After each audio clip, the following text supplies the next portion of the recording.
أما بعد فأعوذ بالله من الشيطان الرجيم بسم الله الرحمن الرحيم وما أمروا إلا ليعبدوا الله مخلصين له الدين حنفاء ويقيموا الصلاة ويؤتوا الزكاة وذلك دين القيمة. رب العالمین قرآن شریف کی فرمائی کہ انسان عمل کئی دا اللہ دا رضا دا پارا دیو کی کم عمل چی مونگا و تاسو کو کاغا بدنی عمل دے و کاغا مالی عمل دے دا مونگ دا اللہ دا پارا کو دکا دا عبادات و دا عملون پا مونگ اللہ مقرر کری دی نو چې الله مقرر کړی دی او الله وی زما د پاره وکې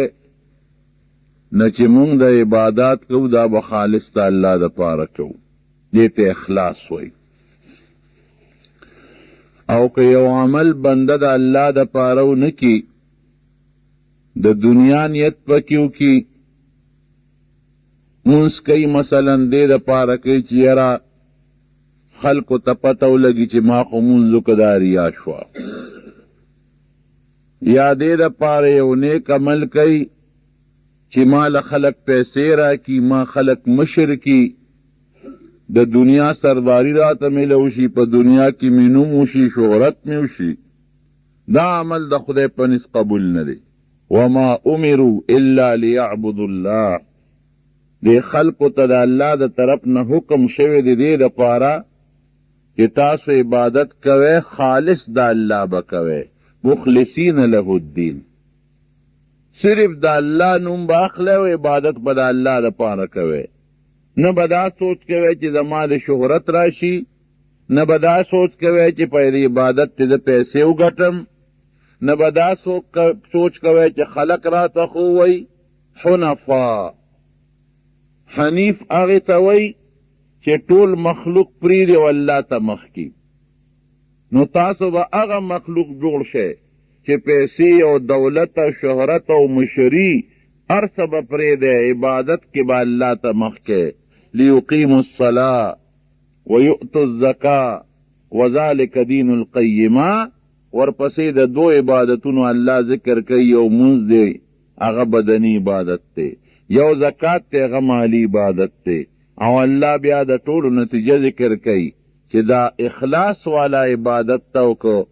دا دین دی دې ته ملت مستقیمه او دین قیمه ویل شي. الله دې زمونږ او ستاسو په دنیا او آخرت کې نصیب کړي. روح واقعي عبادت په مونږ د الله د پاره کوو. حضرت عائشه صدیقه رضی الله عنها د هغې یو عادت ته وویل چې سوالګرې به راله او سوال به وکړو نو خپل خادم لوینځې له بیشې ورکوې دا د خدمتګارې له ورکه او په خپله به لاړه نو دروازه کې به یې غوږ کېښود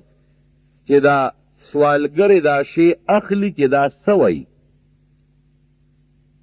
هر ځل به یې دا عادت و چې چا به هم سوال وکړه خیر راوړی د خدای دپاره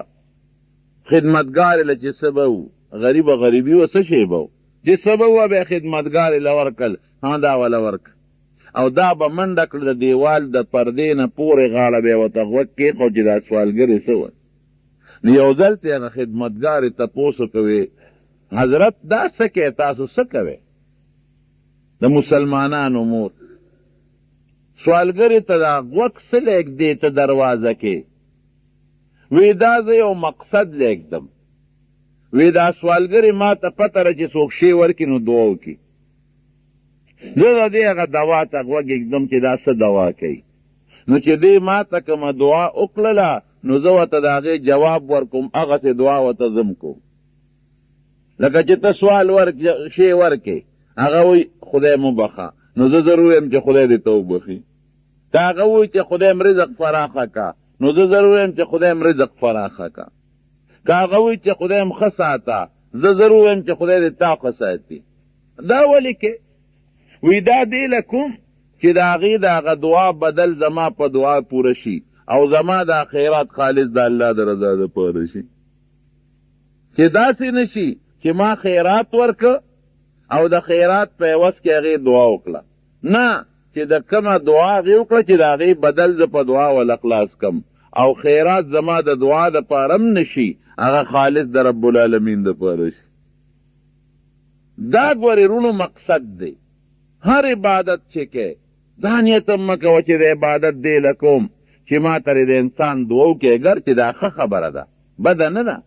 یو سړی دې دپاره چاله صدقه ورکړي چې ما ته دعا وکړي نو څه بده خبره نه ده، خو که دې دپاره دې ورکړه چې یاره دا دعا هم ترې نه غواړم، صرف د الله د رضا دپاره، دا ډېره اوچته مرتبه ده. نو عمل په داسې طریقه زمونږ بزرګانو به داسې عمل کو څوک به ترې نه خبرېدل چې یو رب العالمین را نه خبر شي. حضرت ابوبکر صدیق رضی الله عنه زمانه کې یو رجسټر جوړ کړی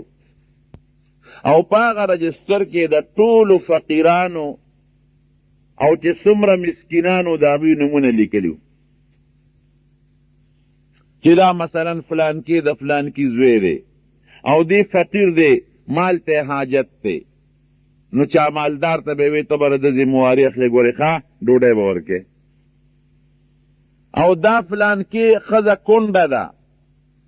د دې خدمت ته حاجت دی، نو یو کس به مقرر کوي ته به د خپل کور هم خدمت کوې، د دې کونډې هم خدمت کوې. چاله به د بیت المال نه مال مقرر کو، چاله به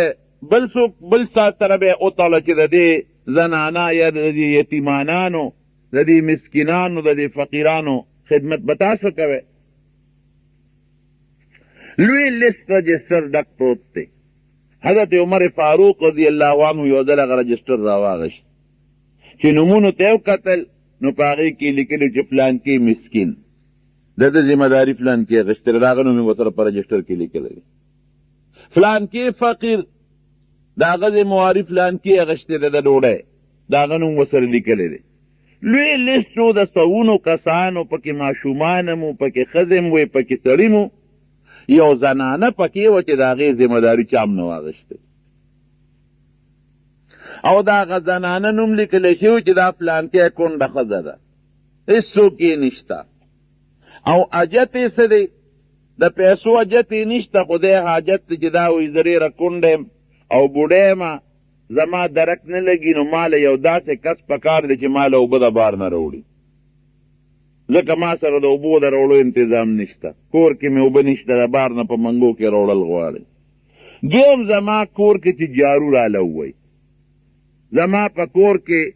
زما خس و خاشاک یا د کور صفی، نو چې داسې یو مسلمان بندی چې دا ذمواري د دې بوډۍ واخلي چې کور هم وله جارو کوي او اوبه هم وله راوړي او که نور څه ضروري حاجت یې پیښی دا هم وله پوره کوي. حضرت عمر فاروق رضی الله عنه چې وکتل چې د نورو خلقو سره خو ذمهدار لیکلی په رجسټر شته او دې بوډۍ سره نشته، نو غږ یې ونه کړه چې دا ما نوم ورسره ولیکې، خوله کې دا فیصله وکړه چې د دې ښځې دا حاجت به زه پوره کوم. د خلقو نه پټ ورغې راتې د غرمې په وخت کې دروازې وواله، ښځې وله اواز ورکړه څوکې، وی زه یو انسان راغلیم او ستا یو دوه حاجت دي هغه درته پوره کوم، یو دا چې کور دله جارو کوم، دویم دا چې منګې راکړه چې اوبه دله راوړم، او که بل څه ضرورت د پخلي د ډوډۍ دی هم راته ووایه. بوډۍ وله اواز ورکړه، وی زما ټول حاجتونه پوره شوي دي. وی چا پوره کړي دي؟ وی بس یو انسان راغلی او هغه زما له اوبه م راوړي دي، ما له کورم جارو کړی دی او زما چې نور څه حاجتونو هم راله پوره کړي دي. دی راغی لیکن سوچ کوي چې دام د الله هر څوک چې دی خو څوک نیک بنده دی او معلومیږي دا چې د غرمې نه دی راغلی، سار به وختي راغلی. نو چې عمر فاروق رضی الله عنه تهجد وکړل، نو په دې تیاره کې ورغی هغه بوډۍ له چې زه ورځم چې دا بل حاجت پوره کولو له راغلی، راته ووایه که ستا څه حاجت وي چې هغه دله پوره کړم، اوبه راوړې منګې راکه، کور جارو کې چې دله جارو کړم، که د ډوډۍ او د ترکارۍ ضرورت وي چې هغه درله پوره کړم. بوډۍ ول آواز ورکړ وی ستا نه مخکې یو انسان راغلی و هغه زما ضروریات هغه پوره کړي دي کور یې راله جارو کړی دی اوبې م راله په منګو کې راوړي دي او که نور مې څه ضروریات و هغه م پوره کړي دي حضرت عمر فاروق رضی الله عنه وایي چې دا خو ډېر ناشنا سړی دی لکه غرمه م نه راځي او پېشمني م نه راځي معلومیږي دا چې دی به چې ته ماسخوتن راځي چې ماسخوتن مونځ یې کړی دی نو دی غلی ناست دی چې اوس بوډۍ له اواز نه ورکوم غلی کینم چې دا سړی صحیح کم چې دا څوک دی لږ ساعت تیر شو چې شومه دم شو داسې وخت شو چې خلک وده دي نو یو سپینګیري سړی راغی سر یې پټ کړی دی مخ یې پټ دی او سپلی یې پک پو نشته بوډۍ له اواز ورکړه بوډۍ ترور پرده کوه بوډۍ ورته پرده وکړه دا سپینګیري ورننوت او د هغې کور یې جارو کړ او صفی کړ او بیا منګي راواغېستل درې اوس هم که ستاسو خیال نو په دې بعضې وطنونو کې زنانه اوبه راوړي نو یو منګي یې یو طرف کې نیولې بلې په بل کې نیولې او بلې په سر کړي درې منګي راواغېستل او غلی غلی دا سړی روان شو شک خو مې پرې راغی خو تیاره وه مې پرېږده چې د دې عمل نه اوزګار شي چې عمل کې خلل را نه شي بیا به د دې سړي نه تپوس کو لاړ لږ ساعت یې تېر که یو منګي یې په سر دی یو منګي یې په یو طرف کې نیولې دی او بل په بل کې اواز یې وکړه بوډۍ ترور پرده وکړه بوډۍ ترور ورته پرده وکړه ورننوت هغه منګي ورته کېښودل سړی بار راووت چې راووت حضرت عمر فاروق رضی الله عنه ورمنډه کړې سړی یې کلک راونیوه او ورته یې نیغ وکتل هغه حضرت ابوبکر صدیق رضی الله عنه خلیفه د مسلمانانو دی بادشاه د مسلمانانو حضرت ابوبکر صدیق د حضور پاک مبارک لومبی ملګری کلک یې د مټه ونیوه وی دا څه کې ته د مسلمانانو خلیفه د مسلمانانو کارونه به کې او که دې بوډۍ له به اوبه راچلې او کور به وله جارو کې دې ته خلیفه د مسلمانانو وی غریبي بوډۍ له داسې هم کولی شو چاته یې حکم کړی وي چې دا کور ورته جارو کا داسې هم کولی شو چاته یې حکم کړی وي چې منګي وله راوړه زوی ته هم ویلی شو شاګرد ته هم ویلی شو د بیت المال نه ورته غلام هم لیږلی شو لیکن مقصد څه دی چې دا عمل زه پخپله وکم او کم صحابي دی هغه صحابي کې حضور پاک مبارک خپل نږدې ملګری او د نبی علیه السلام نه پس په امت کې لومبی جنت ته به حضرت ابوبکر صدیق داخلیږي مبشر بالجنت لومبی نوم چې د دواړو جهانو مبارک سردار اخلي د ده اخلي ابوبکر فی الجنه ابوبکر جنت کې وی او وی زما په دنیا کې وزیران دی او په آخرت کې په دنیا کې زما دو وزیران دی او حضرت ابوبکر او یو حضرت عمر او په آخرت کې مې دا دواړه وزیران دي دومره نږدې صحابه چې حضور پاک مبارک د جنت وله زیری م ورکړی دی او ورته پته هم ده چې مونږ به الله جنت ته لیږي اوس دا سرټیفیکیټ خو میلاو شو د جنت مونږ خلک چې معمولي 2 رکاته نفل وکړو یا د شپې یو شپه تهجد وکړو په ځان نه پوهېږو هو نور خلک مونږ ته اسم خورم بیا نه ښکاري نیک عمل بس جی زه خو تهجد کوم که نه زه خو روژه نیسم ځان راته یو لوی شخصیت ښکاري دا د حضرت ابوبکر صدیق رضی الله عنه شان د جناب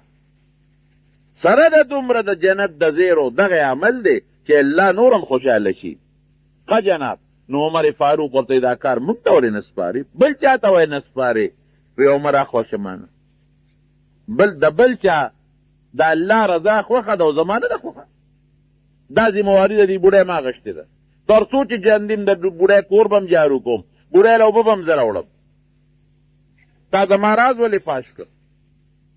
حضرت عمر فاروق ته معافي وغوښته وی ښه حضرت ټیک ته اوبه م راوړې او ځای م جارو کې سپلی دې ولې ایستې دي ته جومات کې خو نه روان خپې بلې خپې ولې روانې وی عمره تپوسونه ډېر مه کوه وی نه ستا د قسمې کې دا حل به راته وی وی سپلی مې دی ایستري چې د خپو کشار مې څوک ونه لګي عمل نه مې زو خبر نه شي یو الله ته خبردار شي دې طرح صحابه عمل وی اوټې دا سوچ به نو چې د ماله خوشحاله شي هلو د خوشحالېدو دپاره به مې یو کار نه کوو دې دپاره به کار کوو چې کم ذات پیدا کړی مو دا کار یې راته سپارلی دی او کم ذات ته دې کار نه خبرېږي چې صرف هغه ذات پې خبردار شي عبادت چې کې صرف او صرف پړه کې دا راوله چې دا الله خوشحاله کړم بس. طالبانو ته نو اکثر دا خبره کو علم کې دا به نه وی چې ما ته خلک لوی مولا ووایي، علم کې دا به نه وی چې زه سبا مدرس چې مو ډېرې پیسې وګټم، علم کې دې دپاره نه چې خلکو سره سبا مناظرې وکړم او خلک مې قدر او عزت کړي او جومات کې غټ امامتي ونیسم. دا به دې بلکل نیت نه. نو ته بیا ثمره ګوره که نه، نتیجه بیا وګوره. الله له عمل وکړه، قسم دې که الله ستا عمل برباد کړي. الله ډېر غیرتي ذات دی. الله د انسان په عمل ډېر خوشحالېږي. ټوټې غوندې عمل، رکوټې غوندې عمل چې تو کې د الله د رضا دپاره چې الله پې خوشحاله کړي، د هغې د خدای په نزد ډېره لویه مرتبه ده، ډېر لوی مقام. یو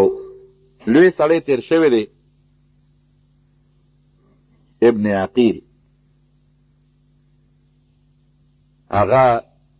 په خپل تاریخ کې لیکي چې په مکه مکرمه کې مې طواف کو د بیت الله نه ګیر چاپېره. چې طواف مې کو، طواف دوران کې مې یو امیل یو غار ومونده، غار مې راوچت کړ. چې مې راوچت کړ نو ټول د سونې د سرو زرو د پونډو د هیرو د جواهراتو ډک دی. اوله چې خو لاول خوشحاله شومه، زر غلې غوندې مې جیب کې ومنډه، څوک را باندې پوه نه شي. دا خو ډېر قیمتي هار دی، دا خو د زرګونو او د لکونو درهمو نه برابر هار دی. یعنې کې سوچ کومه چې یاره دا خو چې تر مسافر نه به غورځېدلي، ابو پیسو نه خپئ او ابا غریب څونه جاړي ورپسې. خدای خبر چې د هغه سره به نور مال او دولت وي او که به ني. بیا راته د زړه کې دا شیطان سړي ته وسوسه اچوي که نه، بیا د زړه کې دا سوچ کوم چې د خپل کار بقي ماله خدای راکړې که موږ هم چې په لاره ځو، 1 روپۍ چې د بزمکه پرته وي زر پې خپه کېږو، خپه پې کېږو. یو پابلقه وګوري چې څوک ني، لاس کته کړو غلې راولو جیب کې ومنډ او بانم سي بس خدای راکړه. نو خدای څنګه درکړه؟ پردي پټي ته باندې نه وځي، له دولت وږي برامات کې او په ببړه ووې 2-3 به جیبونو کې واچوې، واسکټ به هم ډک کې خدای راکړل. دا خدای درکړي دي. الله د هر شي حد درته ښولی دی، حد دا چې حد یې درته ښولی دی. یو سړي سره چوکه وه، هغه چوکې لقوله بل پوزه یې پرې وواله او ته رابرن شوې لکه وي د ما دا پوزه دې ولې وواله. هېر وره وي دا لاس ما له خدای راکړی وه، چوکه ما له خدای راکړې او اختیار هم خدای راکړی، خپله پوزه بچ کوه که نه. ده سره اوس څه کې؟ لاس هم خدای راکړی دی، چوکه هم خدای راکړې ده او اختیار هم خدای راکړی دی، نو ته دې خپله پوزه بچ کوه که نه. او ته څه وایي؟ او ته وایي دا ټیک ته چې تا له خدای اختیار درکړه، خو زما د دې پودې دې سوکې له چې ستا دا چوکه راوروسي دلته ستا اختیار ختم کړي، بیا ګورې زما شروع کېږي.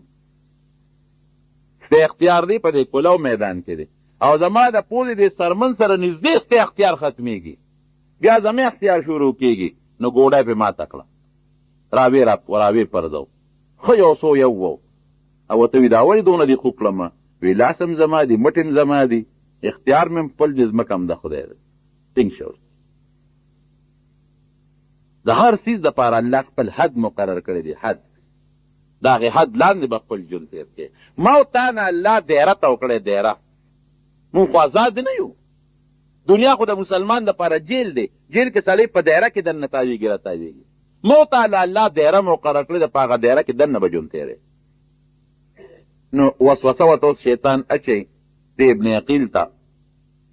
زه ودې مونږ ته او بلا پیسې دي ستان په کار کې د بچو بېغمه به خپل عبادت کې. بیا ورته د بل طرف نه دا سوچ راځي، دا حدیث پاک کې راځي، حضور پاک مبارک فرمایي د انسان زړه ته یو خوا فرشته ناسته ده، فرشتې ته ملهم وایي. چې کوم انسان ته د نیکۍ څیزونه ور اچي هغې ته الهام وایي.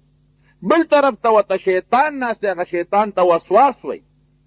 او ورته بدیړه کې اچي هغې ته وسوسه وایي. هلکه وي دا یو ړه مې وي دا کار وکړو، بل ړه مې وي دا کار وکړو. دا دوه زړونه نه دي، یو زړه دی.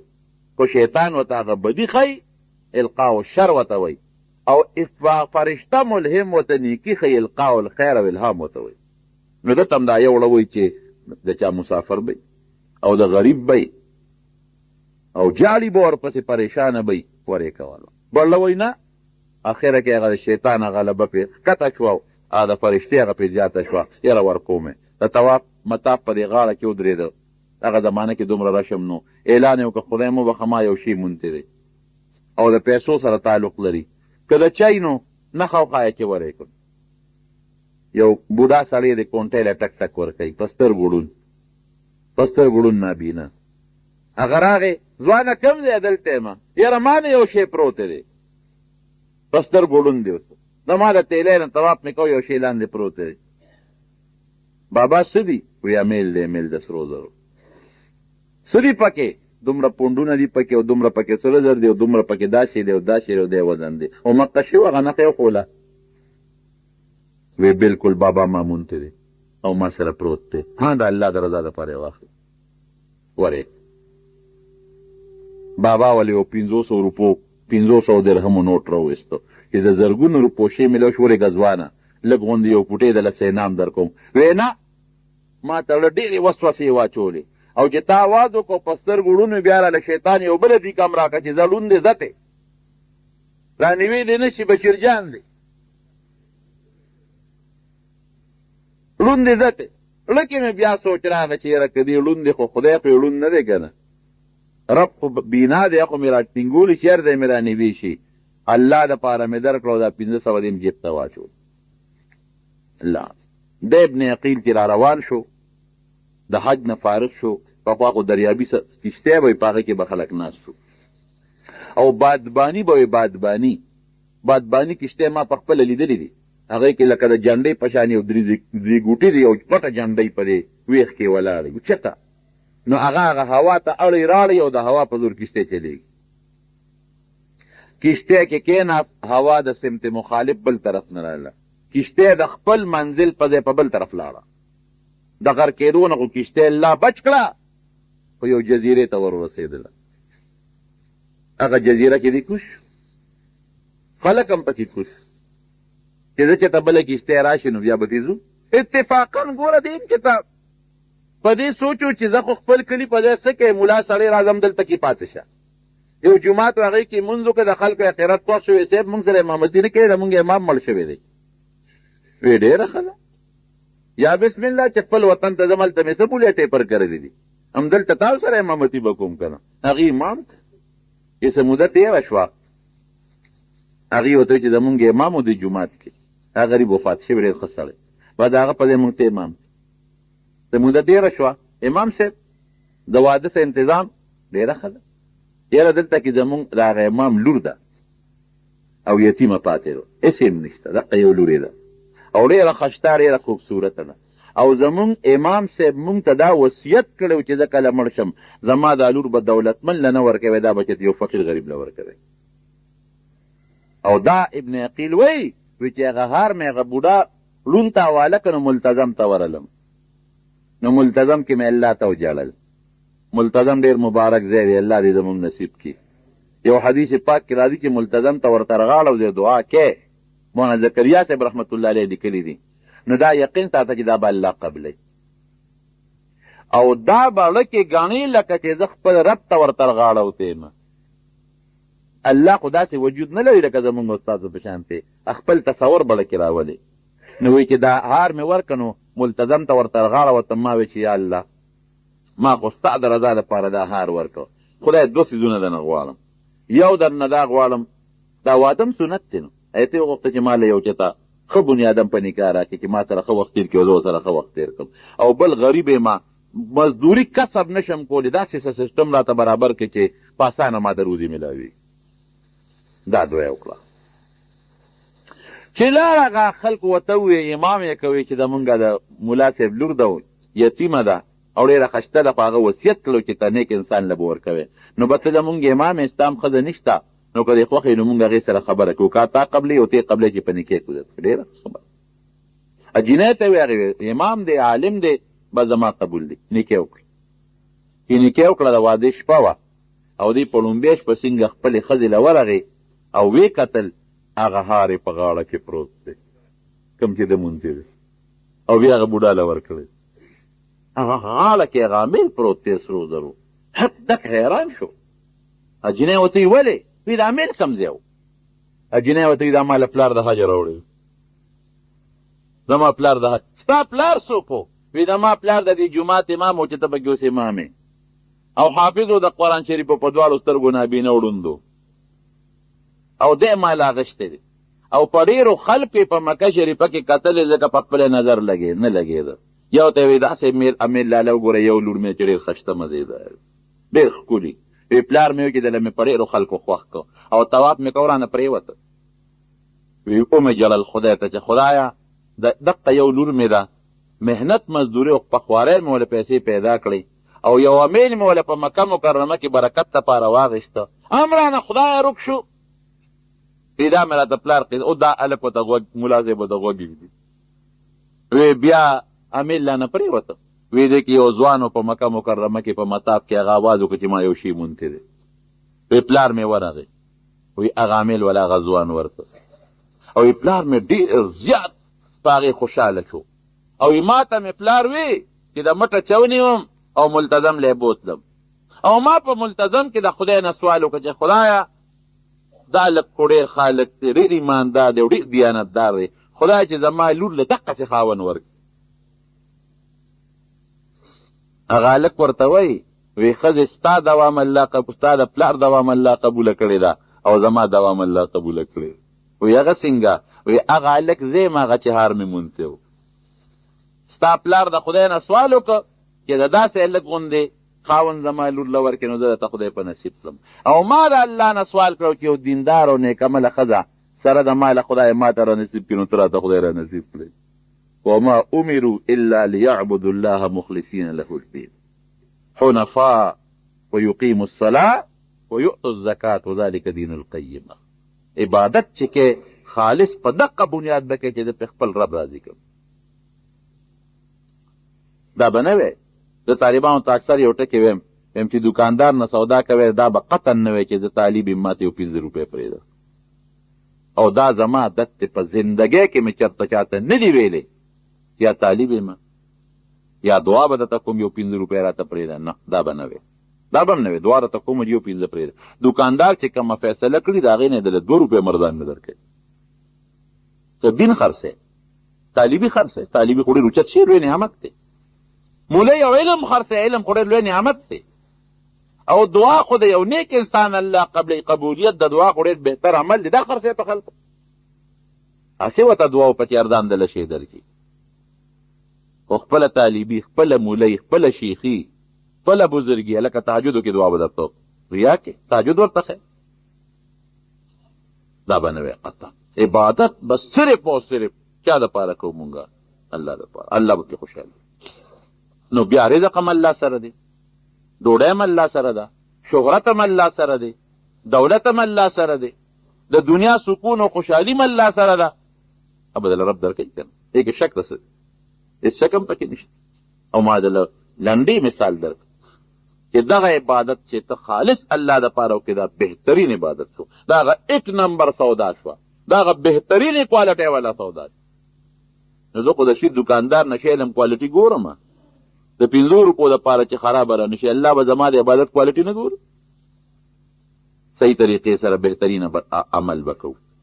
او صحیح طریقې سره اعلی عبادت به الله دپاره عمل کوه زما قسم په خدای دنیا کې به الله صله درکوي او آخرت کې خو بیا خامخا درکوي. نو ما دې پورې خبره کوله وما امروا الا ليعبدوا الله مخلصين له الدين حنفاء د حنیف جمع ده هغه چاته وایي چې دې هر څه پرېږدي او صرف الله دپاره عمل کوي الله ته متوجه شي. او بیا د اقامت الصلاة و ایتاء الزکات ذکر دی یقیموا الصلاة و یؤتوا الزکات یو عبادت بدني او مالي دواړه به د الله دپاره کوي وذلك دین القیمه دا وکړي چې الله خدای زموږ ټول اعمال د خپل رضا دپاره وګرځوي.